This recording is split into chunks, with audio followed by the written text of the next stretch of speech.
Good morning, everybody, and welcome to this week's Writers Chat. And this is the place where writers like to gather, and we talk about all things for writing, by writers, and for each other. And we just got our regular crew in the chat room today. And if you're watching by replay, we welcome you and thank you for being with us today and giving us a little bit of your time to get a shot in the arm for your writing career and the business, the mission that Jesus and God called us to for our writing of that. My name's Jean Wise.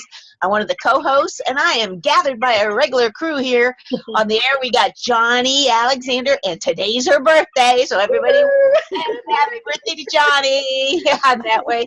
And we have Jan and Norma and Melissa, and Bethany will be back on in a few minutes. And we're going to just do something a little bit different, more of a roundtable, I think, discussion today. So I'm going to turn it over to Norma to introduce our topic and what she's going to get us to do today. So, Norma, you're the boss today, so you're in charge. Yes, ma'am. Be careful when you tell me I'm the boss, because you never know what might happen. This morning, I thought it would be fun to think about what you would tell your younger writer self. If you could go back to the beginning, whether that beginning was just 3 or 4 years ago, or it was 20 years ago or more, what advice would you give your younger self that maybe could help some new writers or some veteran writers that are kind of stuck at the moment? Because we all get there, I'm sure, from time to time. And so I'd like to start us off with the question of what part of your writing adventure was the most difficult for you to grasp? Let's start with Johnny. Since it's your birthday, we'll start with you today. Okay, the most difficult to grasp. Maybe that I could even do it in the first place, because I wanted to write fiction forever, but I never really thought I could or be able to. So I thought, if I'm going to be a writer, I'll be writing nonfiction.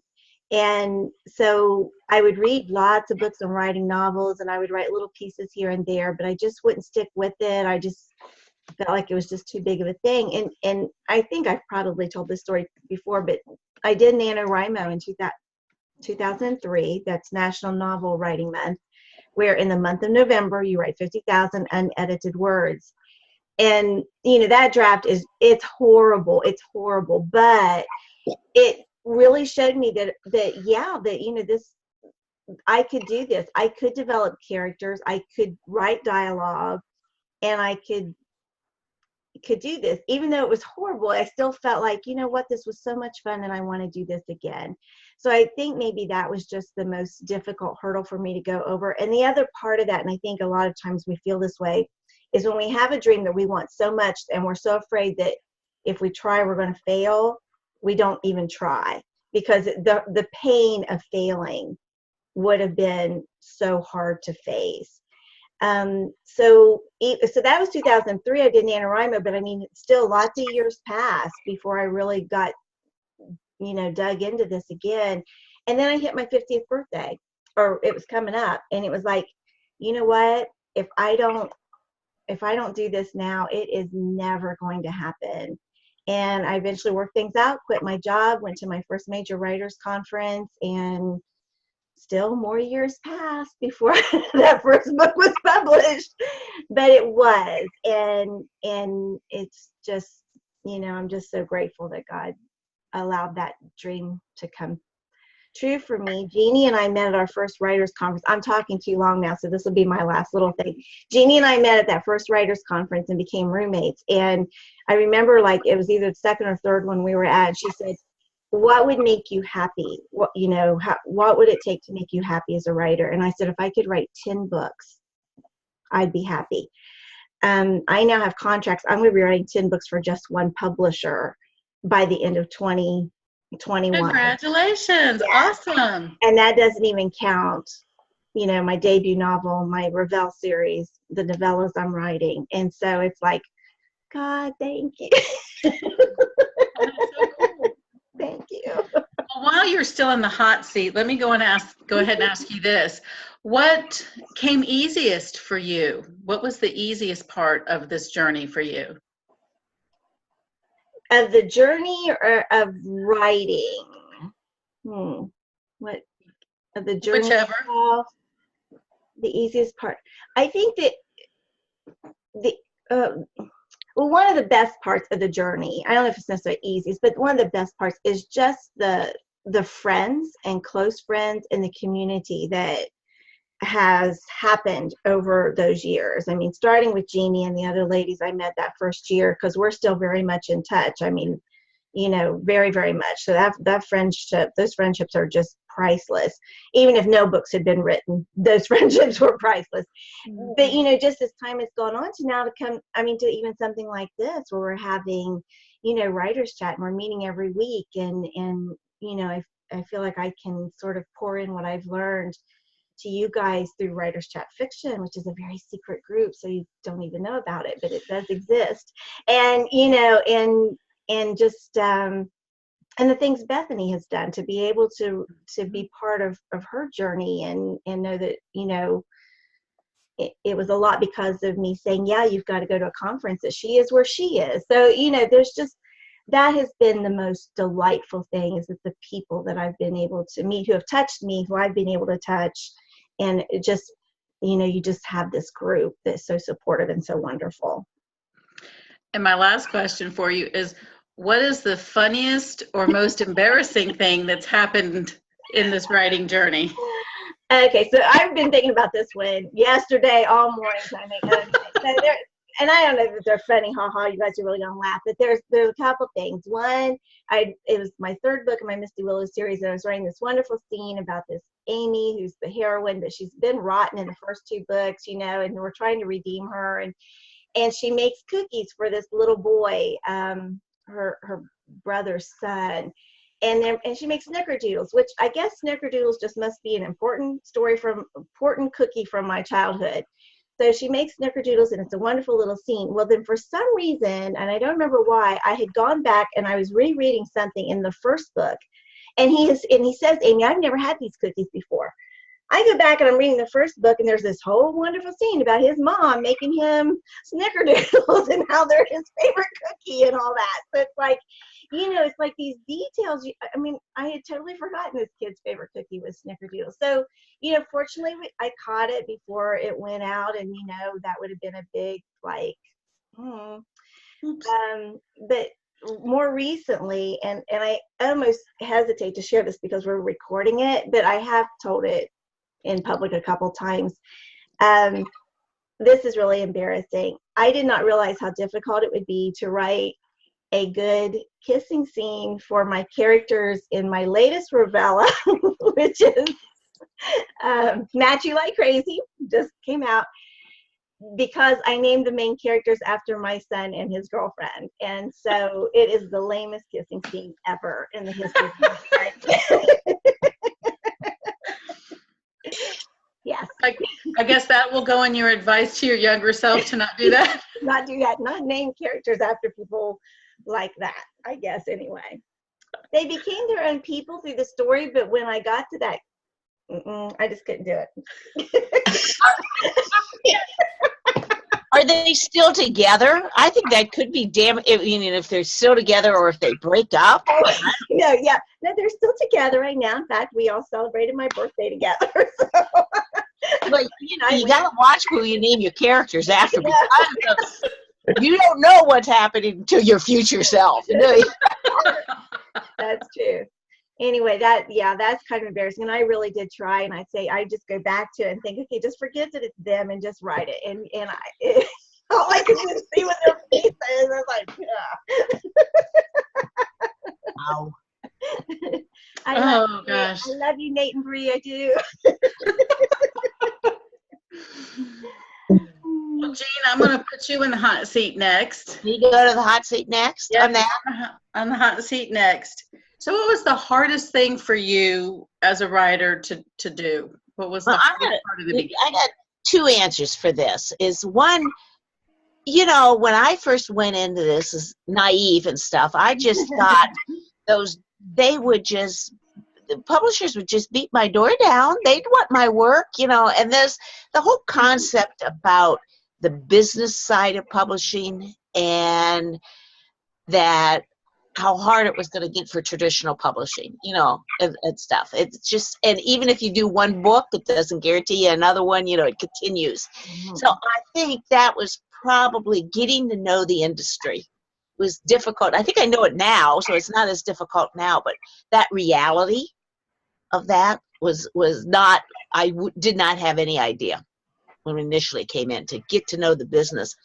And I think the other difficulty was on myself as a writer. I write short, I don't write long.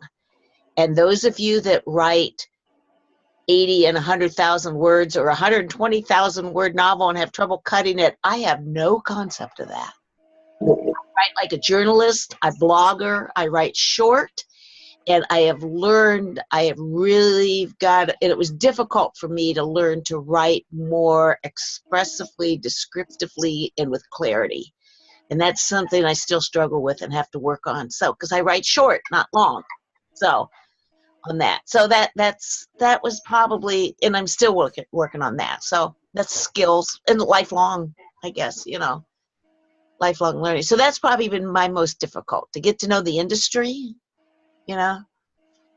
And find your niche maybe with that short writing. Was that a little bit difficult? Short writing's easy because I can do devotions and I can do the blog posts and stuff like that. It's taking it because my heart says write this nonfiction book, which is 50, 60,000 words. And I can write a 20,000 word book. I can write a 25,000 word book. But to really make it sellable, which is the business model, you know, so that was just something for me to get to know and do a little bit different. So that was different for me. And what came pretty easy? Ideas. I love creating a master sheet of ideas and then to organize it. I am an organizer and stuff. I'm doing a new book proposal right now, and I'm loving because I'm playing around with the table of contents and I'm trying to figure out the theme and what I'm going to write here and the takeaway for each chapter. And I was this morning playing. It becomes playing for me. Finding Bible verses for each of my chapters, so I have a focus, a biblical base. And so I was working on that, and I could do that for days. But then you got to do that work, you know, after it. Yeah. I do better with an outline and doing that preliminary work. That's how I've learned. That's how I'll write. And that'll pay off in the long run to do that planning. So that comes easy. That part comes easy. I like laying the groundwork. Great. Finishing it, I'm not so good. Yeah. And how about an embarrassing or funny moment? Well, I was thinking about that because I'm never really good to remember it. And then I remembered my very first Write to Publish. Write to Publish is one of the major writing conferences in Wheaton in Chicago area. When Bethany's going to be at, aren't you? Yay! But one of the very, very first ones, and this may have been before Florida Christian Writers Conference, Johnny, or it was either just before or just after. It was right in that time period that we first met. And they have a large kind of an auditorium, and they give out silly awards. They'll give out, they'll give out so you complete a sentence, you do a sentence that you complete, and then they'll give you a book or something like that. So I'm in the back, and my name got called. And I thought, whoa, I'm going to get a free book. And I go down there, and it wasn't me. It was somebody else's name, very similar, and I don't even remember the person's name. And it was just like, first timer. I just slunked when I slunked back later. That was just, I thought, and nobody else remembers it, but I remember. Yeah.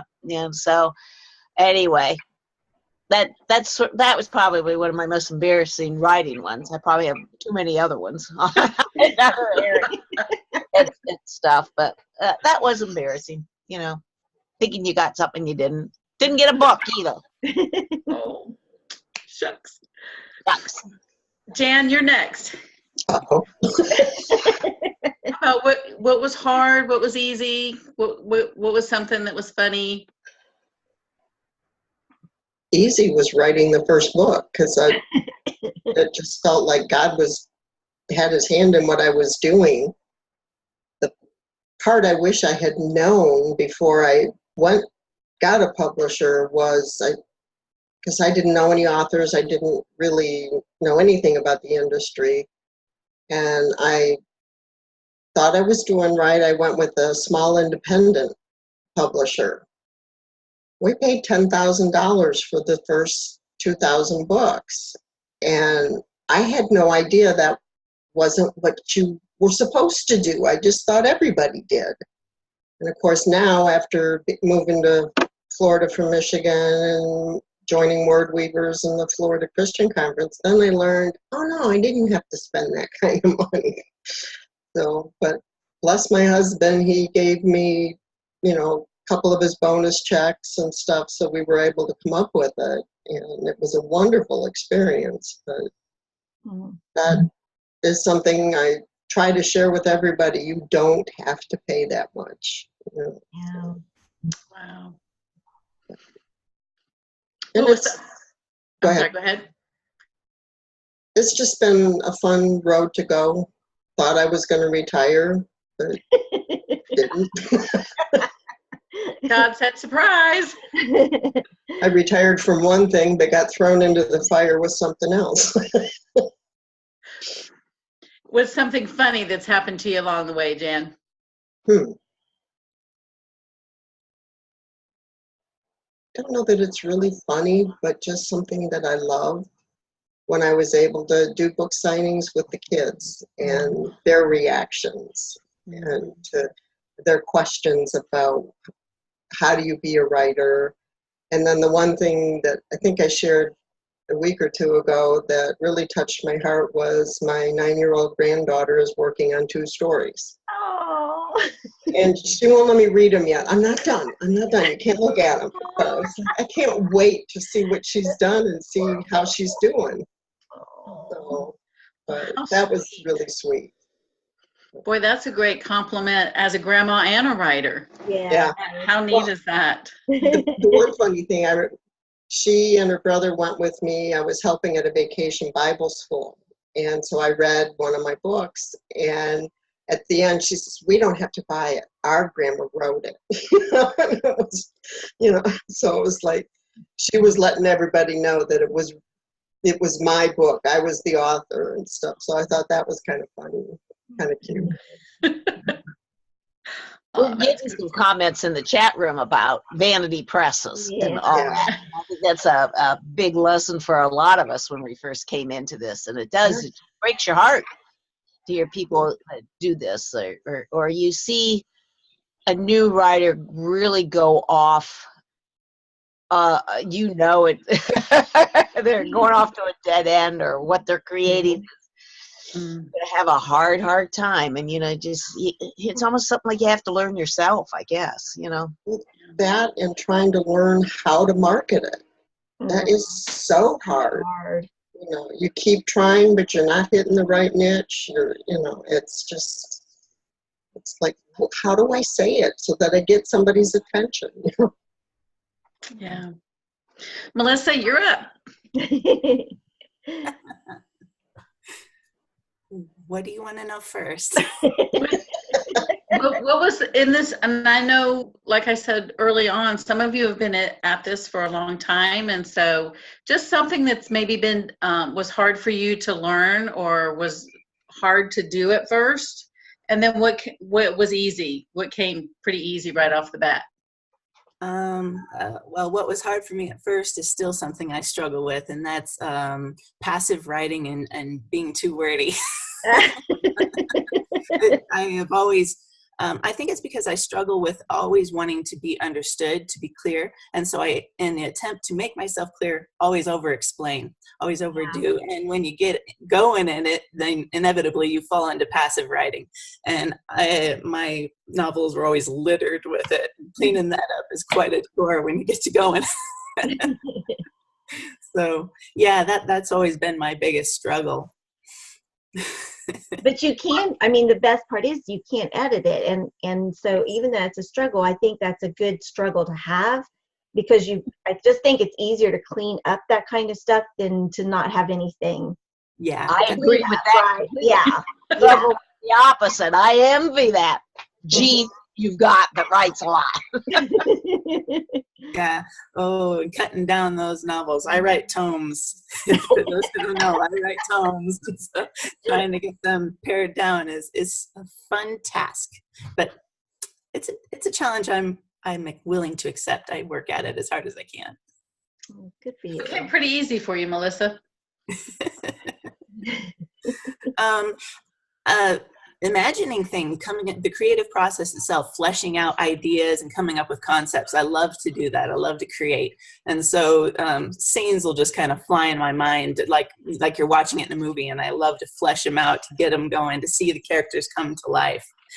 That's my favorite thing to do, and I really get into it. And even now, the more that I've practiced, I've discovered, even working in this current novel that I'm in, it amazes me how fast the scenes just start popping into my head, where before I would really struggle with coming up with something, and they come out a lot easier the more you do it. So yeah. How about a funny or embarrassing moment? Oh, that's one of those ones I really hesitate to say on recording. Oh, yeah, I am the example, one of the examples of what not to do in an interview with an editor at a writer's conference. And, it involves a very well-known author. I did mention it before, so I apologize if Tracy Peterson ever watches this recording. I am sorry, Tracy. At my very first writers conference in 2003, novel, first time writer, head in the clouds, as I mentioned it before, as Randy Ingermanson had said, I thought I had this novel that was this heartbreaking work of staggering genius and just waiting to be discovered by somebody. And I brought it, and before the conference, I had prepared. I had gone over and saw the list of all the editors and authors and people that you could, have these little interviews with. And I knew that it was important to meet up with authors too, because they could give you insight. And lo and behold, Tracy and her husband were there, and I knew she wrote historicals, and so I thought, oh, yes, I can get an insight from somebody who knows the industry and can tell me if my work has merit. And I didn't research before I went in, didn't know that they were also editors there representing Heartsong. And so I approached this interview, nerves, really sick, morning sickness with my first child. I was pregnant at the conference. And so my head was not completely in the game. And I come, quaking inside into the auditorium, ready to talk to Tracy, sit down and just rush into the tale of my story and what it's all about, and just going on and on and on. And you could see by the expression on her face that she was not quite impressed with me. And by the time I got done with my spiel, she explained to me that Heartsong doesn't take historicals. And I'm like, oh no, she thought I was submitting to Heartsong. And so I blundered over myself and tried to explain, oh no, I didn't mean, I wasn't trying to pitch for Heartsong, because they take only romantic novellas. And here I was pitching a historical tome to her. Oh. And so I tripped over myself explaining I just wanted her perspective as an author about the industry, and there still wasn't a whole lot of encouragement to be told to me there. So I left that interview with my tail tucked between my legs. But I learned from it. I did learn a very important lesson from it. And later on, I got to go talk to her husband, and I remembered before going to the interview to preface, hey, I'm a newbie, and this is what I'm doing. And fortunately, he had a heart for newbies, and so he sat down and he worked with me, explained things to me, went over my first pages of my story with me, and it was great. It was a good pick-me-up after my big blunder. I think Melissa's a great example of a lesson here about writers. If we're going to survive in this industry, we got to persist and always be open to learning, and learn from that. And she did, and she kept going. I think that's a key lesson to tell our younger selves, Norma. Yeah, it going. is. Yeah. All right, Bethany, it's your turn. All righty. What's come easy for you in this process, and what's been kind of was hard at the beginning? The easy part was just getting published and getting an agent in the first place, like at the writers conference. That just kind of happened. So that was the easy part. The hard part, though, is I hadn't built an audience. I didn't have an email list. I refused to create an email list because I didn't really know how important it was, even though I was hearing about it. And then when we left, my husband left the church like a year after that book released. Like, so I didn't gear up for book 2. Like, there was not like anything in the works being pitched, really. That second proposal wasn't there. And oftentimes your next book sells the first book. And so, like, I feel like I lost 3 or 4 years of momentum just in that process. So that's hard. And so in traditional publishing is such, like so many of you said, it's just a different ballgame. Like, you have to be doing that kind of marketing and stuff because you've got people investing in you in a business. And you, like Jean said, like, you don't want to be I would tell my mom, like, I don't want to be a one-hit wonder, and this one's not even a hit. So it's like, you're just like a 1-0 wonder. That's what this is going to be. You know, like, I'm going to get another publisher again. Like, that's stressful. And so, like, when I tell my story at writers conference, it's like, okay, the agent and the book deal, like, that's everyone's goal there at the conference. And I'm like, listen, I'm telling you from experience, if you don't build this foundation, then that is really, really hard to do on the back end because there's so much more pressure. And you've got this book coming out. So I think that's one reason why I'm so obsessed with marketing in terms of creating an audience and having the book just be one aspect of your writing career, not the end goal. I think that's probably where that comes from. And what would you say is a funny or embarrassing story Okay, similar that to you'd like to share? My first writers conference, like, so green, and met with an editor, and I was pitching a dating book, and so he asks me, oh, are you familiar with so-and-so's book, whatever it was? I was like, oh no, but it was like one of the best sellers at his house. And I was just like, oh my gosh, like, I should know. I'm not really opened my eyes. Like, I'm supposed to know the market. Like, I knew my audience really well, and I knew my voice, but I didn't know anything else. And so I thought, I'd never again, like, if I'm ever pitching an editor, I will always look at their list, like, what books in my category do they specifically sell? Because then you can switch your papers when you submit one sheet to them. Like, you can put little contacts, like, make sure that their books are the ones listed there, so that they know, like, you know what you're talking about. So that was that. Now, Bethany, what advice, and I'm going to ask this and then each of you can take turns answering. So, knowing all that you know now, what advice would you give your younger writer self? Your newbie self? My newbie self? Do not underestimate the importance of the marketing and spend more time there. Mic drop. Just kidding. Okay. Melissa? Quit waiting for perfect.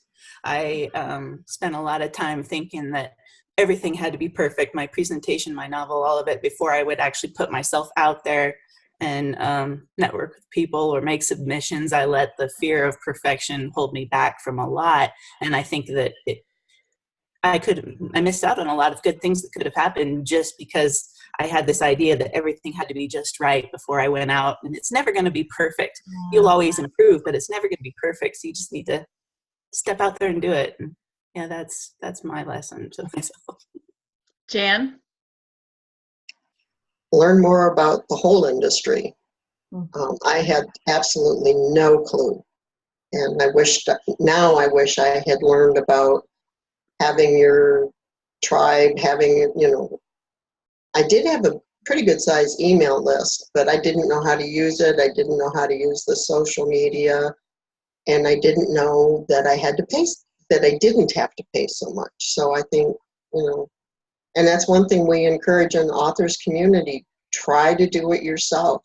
Don't pay so much, or, even traditional, you're not going to get very much money for it. And I think a lot of authors think, I'll go through this big house and I'm going to get all this money. Well, it's not what's there, so I wish I had known more before I started going further. Jeannie? I have started to go one direction in my head, is that I wish I would have told my younger self to start earlier. But in reality, I don't think that was God's plan. And in reality, God meant this in the second half of my life, not the first half. So I guess I might have said that to my younger self, but in the reality, I don't think that would have been how my life turned out. Mm. So I really think what I would tell my younger self, that this is work. Mm. This is work. Treat it as a business. It's work. Set that time. You have to be somewhat disciplined to put, as Johnny and I used to say, your butt in chair and your heart in prayer. You gotta, it takes work, but what I've learned also is that sometimes that's, I don't want to say it, that's self-discipline. I'm an early riser, so I have to get up and get here in my office early and focus. Nobody else is going to do that for me, but yet I need you guys. I need the companionship at writers' conferences and on writers' chat. I need them healthier because I also have that balance. So remember, there's going to be some alone time where you have to focus and you have to take it up within yourself and with God's strength to do this work. But yet don't forget, you got a network of some wonderful writers around you that you can lean on and you can feed your soul with. So that's what I would tell my younger self. And the birthday lady. I think, well, pretty much everything everybody else said. I mean, I wish I'd started marketing earlier. I wish I just started earlier. All those were great answers and kind of the ones I had in my head. Interestingly, though, as I was really thinking about this morning, kind of went through the same thought process Jeannie did. It's like, and that's usually my pat answer. Yeah, get started earlier. You should have just jumped in and done this. Because there have been times when it seemed like I was like always just a little bit behind the curve. I actually had an editor tell me with one of my early stories, if I'd had this 5 years earlier, we would have been taking it and publishing it. But now those slots are smaller. I have to go through the committee. Someone on the committee is not a big fan of it as I am.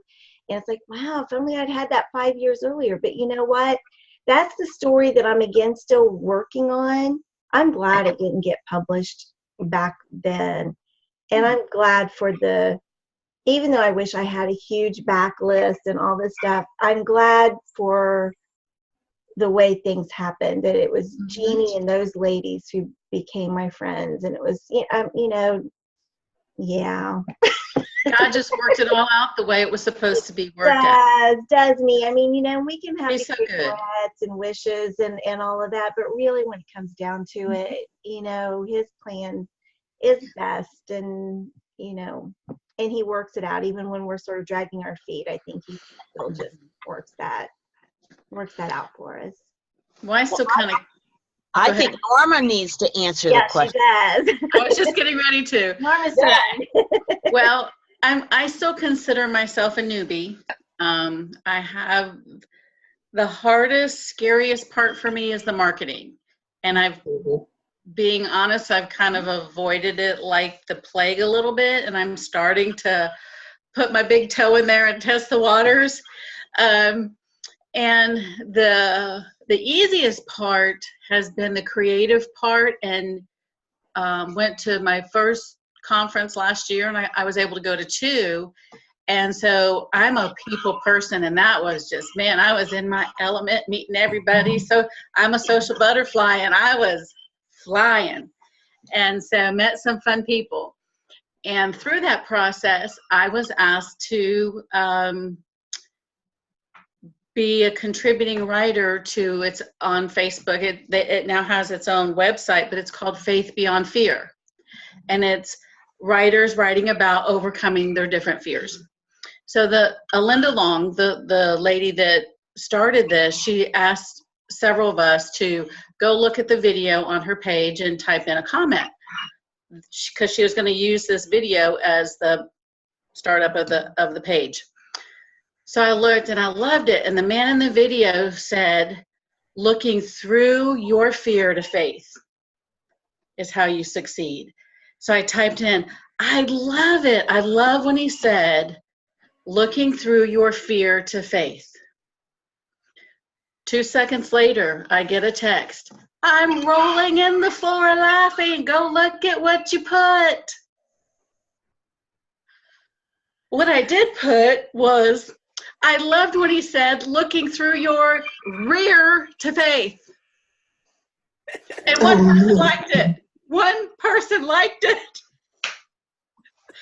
I was so embarrassed, y'all. I couldn't get it to change. I kept changing it and hit save, and it wouldn't save it. And finally, I got it fixed. So there you go.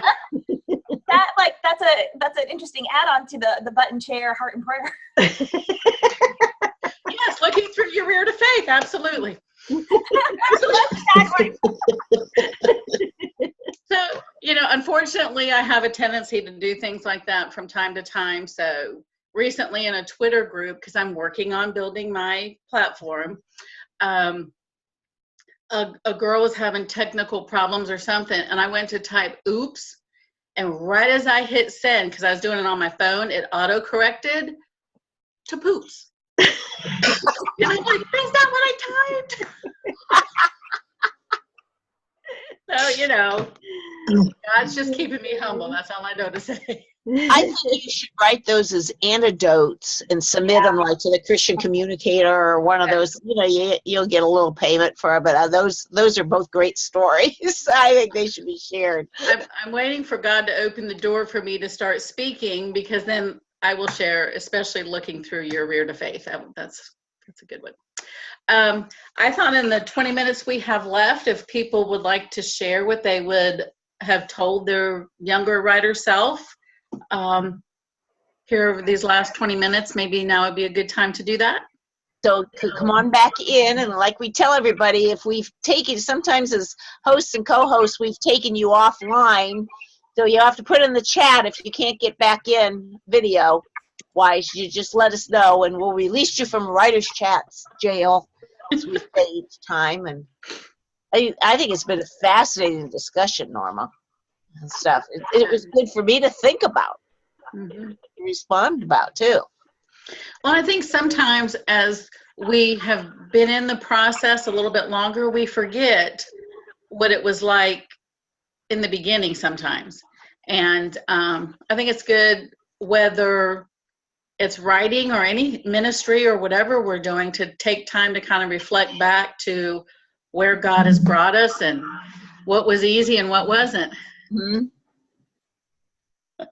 We're all laughing at the thing in the auto chat. Thanks, Johnny. Which we won't say on the recording, but you'll have to get the show notes later. So anybody want to share what you would tell your younger self? Rhonda, were you about to say something? Do I look like I was about to say something? Yeah, you did. You were like, ask my husband. I'm always about to say something. For me, I was thinking of all the things I would say. One is, be sure and enter contests. And that has been so important in my career, and something a lot of people think, oh, that's not for me, or overlook. But I'll never forget the first time I won. I won 2 awards at the Ohio Writers Conference in 2017. It was like lightning struck me. I can't explain the boost it gave me in confidence. And I met Mary Gardner that year. She's here with us on the chat. And I just, the affirmation is amazing. And just knowing that I could compete, because I think everybody has this little voice inside that says, is my stuff, is it good enough? I love it. I think it's good, but is it good enough? And the first time, and submit. The very first story I wrote for Chicken Soup, I sat there with my finger over the mouse for a good 10 minutes saying, should I or not? And maybe I should, maybe I shouldn't. And once I clicked it, I almost had to go and get something to calm me down. I mean, it was so intimidating, but they bought that very first story. You never know when something is going to just change everything. And I guess what I would say to the younger me is look, one moment can change everything. And just hang on, because that moment is coming. Good.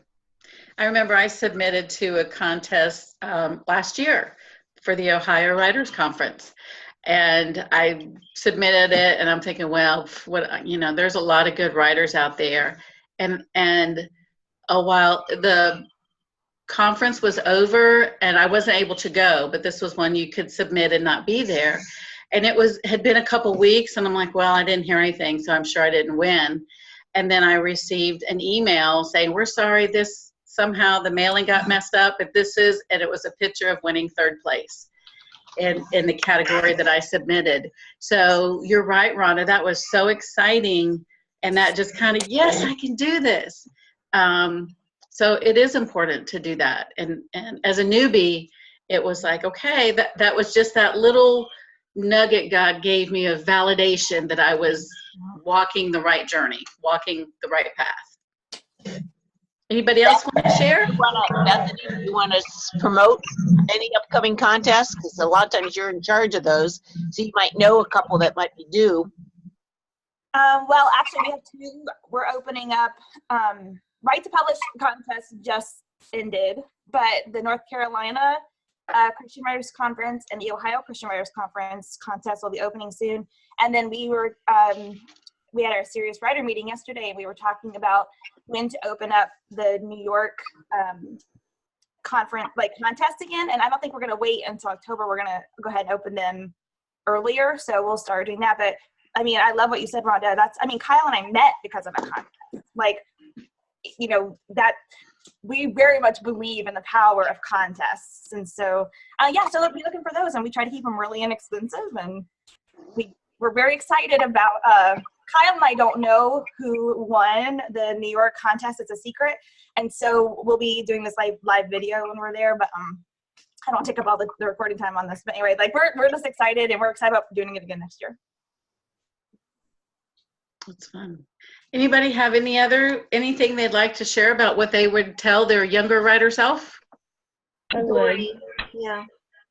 Just simply, I have written since I was in grade school. Loved to write. I always knew I would write, but I always put it off. I always thought I didn't have time because of work and so forth. And I thought if I couldn't write a lot, I didn't want to write at all. Mm-hmm. So I wish I would have been able to tell myself, just write a little bit every day or a little every week, whatever I can do, and whatever God sees, the season that God has put me in, just take that time and write. Because we let all of this time go between when I was 12 and now, a year ago, when I started writing because I retired. And all of that time was time that was lost on things I could have learned a little at a time. So. Yeah. Just right. Like they said earlier, just get your behind in the chair and your heart in prayer. I love that. I'm going to steal it. No, I'll borrow it. I don't steal. I'm sorry. We stole it from somebody else. So yeah, it's fair game. I actually was listening to a master class thing this morning, and it said, the guy on there said, thieves steal, geniuses borrow. So we borrow from one another. Like my Tech Amish statement is not from me. I borrowed it from my first writers conference. Yeah. You have it. Yeah. Anybody else want to share? Sure. Can I? Mary. Mm-hmm. Oh. Rachel, you want to? Go ahead, Mary. Go ahead. Sorry, Rachel, I didn't see you. I've given myself two pieces of advice. Okay. Be real careful who you listen to. If you're uncomfortable with what you're writing, you shouldn't be writing it. Good advice, both of those. Yeah, my writing came in two phases. And my first phase, I really was not writing in an area that I felt real comfortable with. I had contest success with it, but I'm blessed that I didn't go any further than contest wins. Good word. Rachel? Okay. I wish I'd started out with or more organized with files before I wrote anything. Even I dream of being organized, but I feel like I hit the ground running and I can't even catch my breath. The other thing is, I probably would have started out with a self-hosted site, which I still don't have, but at least I don't have ads anymore, Rhonda. But actually, what I want to share is what happened this morning. I said to one of my good friends I talk to every morning, I said, can you please yell at me next time I have to, like I'm leading Healthy Faith Chat and I have to write the questions for it and prepare for it. I said, because I just one more thing myself to death all day long because I feel I have to justify being allowed to write. Like I have to, and so to-dos don't stop. There's always one more thing to do. And so I end up down to the wire and totally stressed because, I just had to prove that I had a right to write. And I said to my friend, and that's really messed up because God's called me to write. And your calling deserves more than the leftovers or the last minute of yourself and your time. And so, and I said, but I feel like, it's like I feel driven too because I don't work outside the home and I'm not bringing money in. So I have to somehow earn my right, show that I'm worthy, that I've done all this other stuff. So I'm allowed to do what I'm called to do. And my friend said, yeah, and you'll never get to the point of doing what you need to do in your writing and maybe even making some money if you treat it like that. So you need to treat it as a calling it is, not as the leftover thing to do, the last thing to do. That's good, Rachel. I like that our calling deserves more than just leftovers at the end of the day. That's really a good word. And I'm not saying that means we need to neglect our home things, but it's just that, especially if you're a perfectionist, it's just, I call it like the demon of one more thing, whether it's prayer or writing or whatever, it's just one more thing. I'll do one more thing that takes 1 minute or 5 minutes, and then I'll go sit down and do this because now I'm free to do it. And it's like, no, that's wrong. Figure out what God says is priority, and you do have to balance it, but it's not the leftovers for your calling. So, well, because really in our writing, I see it as we're giving it back to God. It's a representation of God in us, and He never wants our leftovers. And so, but like you said, it's striking that balance of the responsibilities that we have as wives and moms and caretakers with God's calling, just as, and I'm sure Rhonda can attest to this, just as pastors and their wives and leaders in the church, they have that calling to lead God's people, but they also have a family and they have to find that balance. And our calling is just as important as the man called to preach God's word. That's my 2 cents for the day. That was free, by the way. I'll jump in there too a little bit, Norma, and say that don't despise writing opportunities that don't seem like writing opportunities. I have written bulletin announcements for decades, okay? And part of that is learning sentence structure, talk about learning how to edit and pare down. I mean, when you have to fit in a certain way in a certain time, newsletter articles that I've written, I have been writing really all of my life, and all of that, none of that is wasted. Say nothing is ever wasted in God's kingdom. And now some of those skills that I hammered out while just typing the bulletin, God is using them now, and He's releasing me into what I've always dreamed about. And I will say one more thing for the recording: don't ever let your dream die. If the embers die down, and fan the flames. Just give them some oxygen, and God will keep the fires burning if they're meant to burn. And it's never too late. I am proclaiming that. I'm in one of those ages that ends in a 0, and you hit those decade marks, and you're like, time is flying by. And for me, I don't mind telling you, it was 60. I wish it had been 50, Johnny, but for me, it was 60. And all of a sudden, if I'm going to do this, I need to do it now. And in that moment, when you're ready to take off, God is the fuel. And He's the one that has been stoking it all the years that you think nothing's been happening. He's been stoking the fire. And I just say, trust Him, and don't let your dreams die.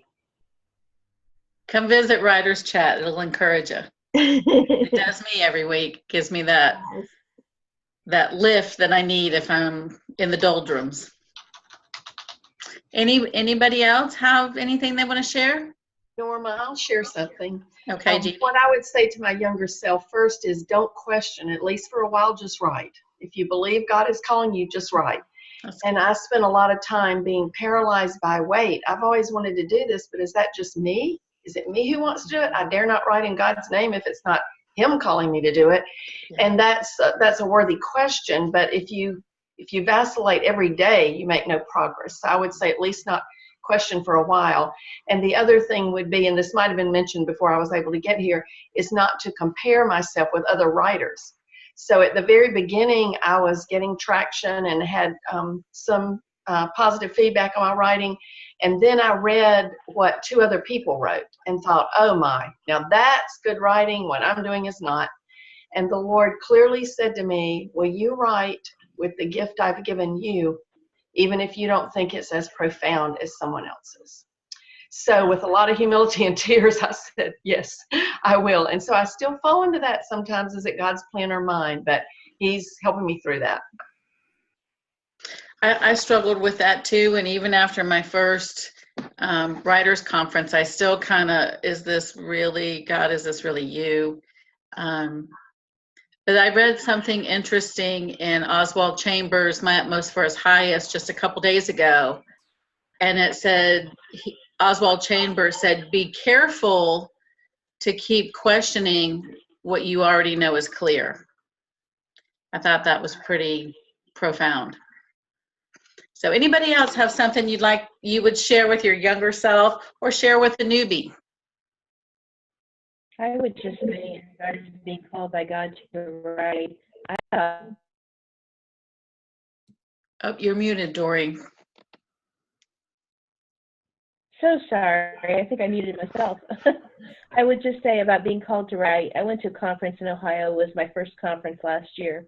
And I thought writing was my hobby. It was this thing that allowed me to do. And I was typing. And all it was a conference. The keynote speaker that said it was my style. Someone said, if you're here, you know you're called to write by God. Then put it up. I have a choice. That means this is a lot more serious than I thought. This means I better pay attention. I mean, it gave me a whole new perspective to know that God had called me to this. I never, ever thought about that until that conference. So that was like a turning point for me. Yay. That's great. God is so good and so faithful, even when we're not, because he can't deny himself. And that's, I think that's in 1 Peter. He's just good to us. And anybody else? We only have a few moments left. Anybody else have anything they want to share? Yeah. Brandy? Yeah. I started writing very early because I knew that's what God had for me to do. But I was so focused on that, I pushed aside my family and didn't realize that I was severely out of balance and that they needed to come first and that God never intended writing to supersede my family. And so I would tell my younger self to be patient and serve my family first. And God will show me where to put writing in to not let it become bigger than it should be. And because I really struggle with that, God kept me from advancing in the early years. And I actually had a 10-year hiatus and just now returning. And I see now after these 10 years that my submissions are more focused. There's a maturity to my writing and even my approach to the writing business that I didn't have when I was first starting. And my content, I have so much more content that has depth that I just couldn't have before when I was just so eager to get out and write, but I was just too shallow. And I really needed to let God roll those things in me. So it was kind of hard knowing ahead of time that that's what God had called me to do because I didn't have the maturity to balance it. So I guess that's what I would say to my younger self and to any other younger writers who know this is their calling and that's what they want to do. Trust God that he will grow you in his time, in his way. Don't try to push it, but make sure that you take care of what God has given you today to take care of. Because really success is defined by if at the end of the day you have done God's will God's way in God's timing. And if you've met all those three, whether you have written or not, then you have pleased God, and that's really all that matters. Well said, Brandy. Well said. That was beautiful. Obedience is doing what God said when he says it with the right attitude. And that applies to writing as well as anything else that we do. Renee, did you have something you were going to share?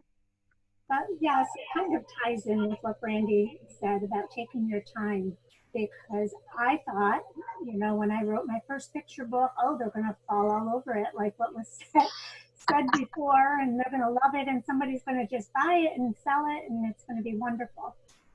But I had a lot to learn about picture books. My first draft was 1,600 words for a picture book. And I discovered they want them between 500 and 600 words. Mm-hmm. And when I got it down to 900 words, I thought I lost my arms and legs by cutting all my babies out. If we take our time to learn that genre that you want to write in, you're going to progress slower but faster all at the same time. So that's what I would tell my younger self.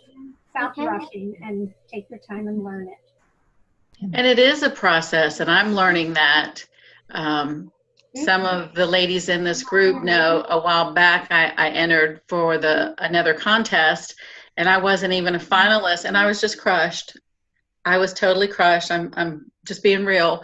And I was like, but God, you told me to enter it, so why should I enter it? And then nothing happened. I mean, after all, I was third place winner just a few months ago. I mean,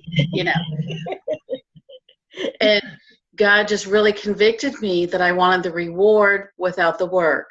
And I needed to back it up and do the process. And that hurt, y'all. I'd been in the spiritual woodshed, and my spiritual behind was kind of sore.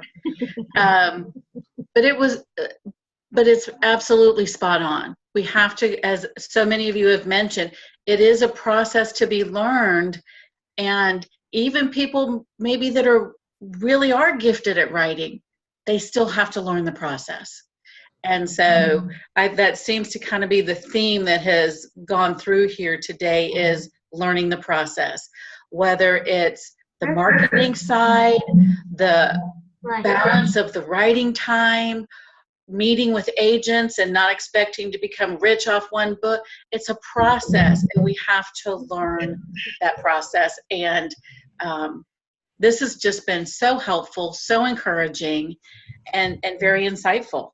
I think this has been great discussion today, and I think encouraging is the good word for it. And it's an interesting thing as a writer to think of how we would answer those questions, whether you share today or not. Think that through. It really does help you. And as if Norma, thank you so much for suggesting this. I think this was your suggestion as a topic. We'll say to the rest of you guys, we're always open to suggestions, by the way. Bethany, do you want to tell us what next week's topic's going to be? You're muted. Yep. Yeah. I've got a little one working in the background. He was like stamping his marker. So I was like, so tomorrow, next week, we're going to have Britt Mooney, who is a fantasy author. He is one of the kindest, most generous people I have ever met in my life. His family is amazing. His wife, Becca, and their kids, they homeschool. And when Michelle and I went to Catalyst last year, we got to stay at their home, and we just think the world of him and his family. And he runs a podcast. So if you follow a Serious Writer newsletter or a Serious Writer blog, which only have a few things that go out there, it's called Brew and Ink Podcast. And so he and his writers group get together, and then they do these sometimes contests or mystery kind of things each week. So sometimes we'll have episodes sharing through the newsletter. So he's going to talk about how to build and grow a podcast as a writer. And I love how he's doing it. He's using his own writers group for the content, which is basically what we talk about, documenting what you do. That's what he's doing. So we love him. And he's also a part of Phoenix Roasters, who is like the official coffee brand for Catalyst, which is a huge conference. And they give out free coffee to all the attendees. And I'll let him talk about, but that mission is so big, what they do overseas and for the farmers over there. And anyway, he's amazing and you're going to love him. And I can't wait for next week. Thank you. Thank you for that. And good luck next week. Some people will be at Blue Ridge next week. It looks like what, Wanda and Wanda? You two need to meet up. Take a picture of you two together. Okay, and share it to the page. We love it when serious writers people get together. So I don't know if anybody else is going to be at Blue Ridge, but that's so much fun. It is. It's a great conference. That's your first conference, Wanda?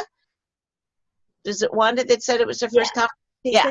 Yeah. I think so. That'll be great and stuff like that. Well, thank you again, Norma, and thank you for everybody sharing. We had great chat, some great advice and encouragement for the rest of the day. And you're invited to stay around for the after party, so stay around for a few minutes, but we will finish the recording. And thank you for joining us today, especially if you're watching the replay. Bye now. Bye.